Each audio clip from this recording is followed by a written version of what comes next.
Bismillahirrahmanirrahim. Assalamualaikum warahmatullahi wabarakatuh. Alhamdulillahirabbil alamin. Pada kesempatan kali ini di dalam video ini saya akan membahas seputar perceraian, yang mana di video-video sebelumnya juga saya sudah membahas terkait pengertian perceraian, kemudian faktor-faktor utama penyebab perceraian, kemudian perbedaan antara gugat cerai dan juga cerai talak. Nah, dalam video kali ini saya akan membahas terkait hak-hak istri dalam proses perceraian. Nah, di video sebelumnya juga saya akan mengambil referensi dari sebuah buku yang berjudul Analisis Jurisprudensi karya Dr. Haji Muhammad Fauzan Faqih MAG. Nah, untuk mempersingkat waktu, di sini saya akan mulai pembahasan yang pertama, yaitu tentang hak-hak istri dalam proses perceraian. Nah, apa saja sih hak-hak istri selama proses perceraian? Nah, untuk yang pertama yaitu adanya hak suami dan istri yang seimbang untuk mengajukan perceraian. Nah, sebelum berlakunya Undang-Undang Perkawinan Nomor 1 Tahun 1974 bahwa ada diskriminasi antara suami dan istri dalam hak untuk mengajukan perceraian. Nah, seorang suami itu memiliki hak mutlak untuk menjatuhkan talak terhadap istrinya, sedangkan seorang istri untuk mengajukan perceraian harus mengajukan gugatan perceraian terlebih dahulu ke pengadilan agama. Nah, dengan mengajukan gugatan tersebut, maka seorang istri itu kehilangan hak-haknya karena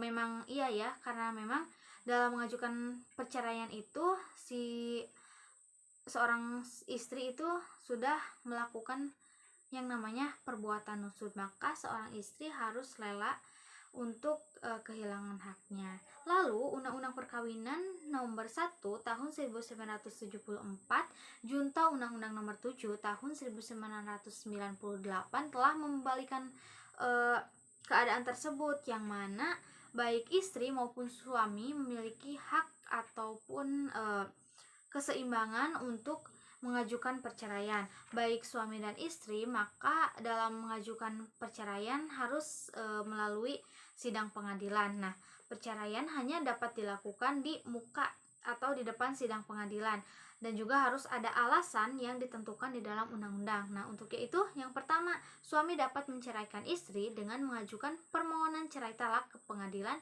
di tempat kediaman termohon, yaitu si istrinya. Kemudian yang kedua, istri dapat mengajukan gugatan perceraian ke pengadilan di tempat kediaman penggugat, yaitu seorang istri yang menggugatnya. Kemudian hak yang kedua yaitu hak mengajukan kumulasi. Nah, di dalam Undang-Undang Nomor 7 Tahun 1989 memberikan hak untuk mengajukan gugatan kumulasi ataupun tuntutan gabungan, yang mana yaitu istri dapat mengajukan gugatan perceraian secara kumulasi dengan penguasaan anak, nafkah istri, dan juga harta bersama suami istri, atau dapat diajukan sesudah putusnya perkawinan perceraian yang berkekuatan hukum tetap.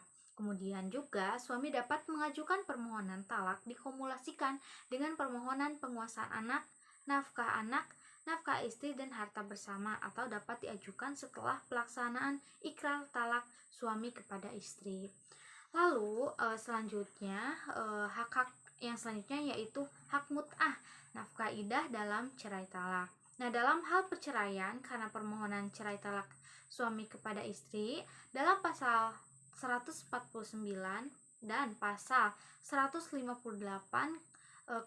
kompilasi hukum Islam dengan tegas mewajibkan suami untuk memberikan, yaitu yang pertama, mut'ah yang layak kepada bekas istri atau mantan istrinya. Kemudian si suami harus memberikan nafkah, maskan, dan kiswah selama dalam masa iddah.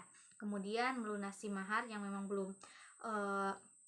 belum terbayarkan atau masih berhutang. Kemudian biaya hadonah atau pemeliharaan anak yang belum mencapai umur 21 tahun.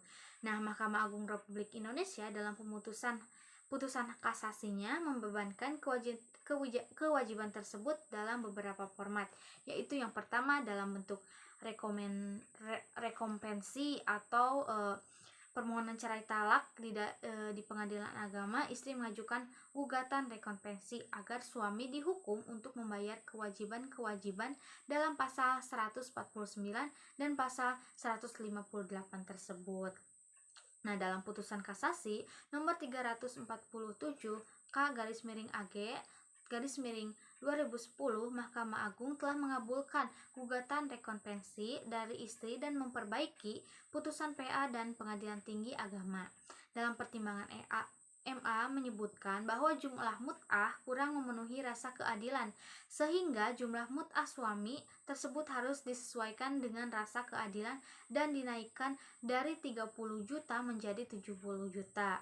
Dalam putusan tersebut, Mahkamah Agung telah mengabulkan gugatan rekonvensi istri berupa yang pertama nafkah, maskan, kiswah selama dalam masa iddah, kemudian nafkah madliyah dan juga mut'ah. Nah, yang kemudian juga ada secara ex officio, yang mana bahwa Mahkamah Agung membuat suatu terobosan dengan mewajibkan suami sekalipun tidak terdapat gugatan rekonvensi dengan membebankan kewajiban ex officio untuk membayar yang pertama mut'ah, nafkah, maskan, kiswah tepat istri selama dalam masa iddah, kemudian nafkah untuk 2 orang anak. Lalu yang selanjutnya, hak mut'ah dan nafkah iddah dalam cerai gugat. Nah, dalam cerai gugat, undang-undang ataupun KHI tidak mengatur kewajiban tentang suami atau hak-hak istri seperti yang diatur dalam pasal 149 dan 158 dalam KHI. Oleh karena itu, dalam putusan PA masih terdapat pengadilan yang tidak membebankan kewajiban yang menjadi hak menurut Islam, yaitu mut'ah, nafkah, maskan, dan kiswah selama dalam masa iddah. Kemudian hak istri mendapatkan pendamping. Dalam proses pemeriksaan cerai talak, si istri dalam gugatan rekonvensi dapat mengajukan gugatan propisi, yaitu permohonan istri sebagai korban kekerasan dalam rumah tangga untuk mendapatkan pendamping. Nah, kemudian juga dalam gugatan perceraian ini, istri sebagai penggugat dapat mengajukan gugatan propisi. Adapun penetapan kewajibannya, yaitu dalam proses perceraian baik prosedur cerai talak maupun cerai gugat, selama tidak berbuat nusud, istri tetap mempunyai hak nafkah madliyah, mut'ah, nafkah, maskan, kiswah selama masa iddah, dan hak hadonah dan juga nafkah anak. Kemudian juga penetapan hak-hak istri, yaitu mut'ah, nafkah, maskan, kiswah selama masa iddah dan juga nafkah anak ini tersebut dapat dilakukan melalui gugatan cerai, gugatan rekonvensi dalam permohonan cerai talak, ataupun ditetapkan oleh hakim secara ex officio sebagai putusan kasasi tersebut. Lalu dalam hal alasan perceraian karena KDRT atau kekerasan dalam rumah tangga, istri dapat mengajukan gugatan propisi, yaitu permohonan istri sebagai korban KDRT untuk mendapatkan pendamping. Lalu yang selanjutnya, penetapan jumlah kewajiban suami sebagai hak istri harus disesuaikan dengan rasa adil sehingga sesuai dengan putusan hukum kasasi pada Mahkamah Agung Republik Indonesia. Nah, jadi bahwa ada beberapa hak-hak istri dalam proses perceraian. Nah, mungkin hanya itu yang dapat saya sampaikan, kurang lebihnya mohon maaf. Wabillahi taufiq wal hidayah. Wassalamualaikum warahmatullahi wabarakatuh.